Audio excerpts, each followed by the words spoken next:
Why couples stop having sex and how to fix it psychologically.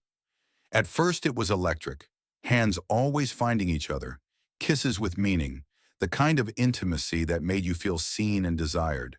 But slowly, almost silently, that fire fades. Weeks go by, then months, and couples begin asking the same haunting question. Why aren't we having sex anymore? The truth isn't always physical, it's deeply psychological. The brain is the biggest sex organ, and when emotional connection breaks down, so does desire. Routine, resentment, stress, unspoken disappointment, or even subtle emotional disconnection can slowly smother sexual energy. It's not about frequency, it's about emotional safety. When a partner doesn't feel heard, seen, or appreciated, their body won't naturally want to open up. Passion dies in the presence of criticism, unresolved arguments, and unspoken needs. But here's the fix. Don't start with seduction, start with curiosity. Ask deeper questions.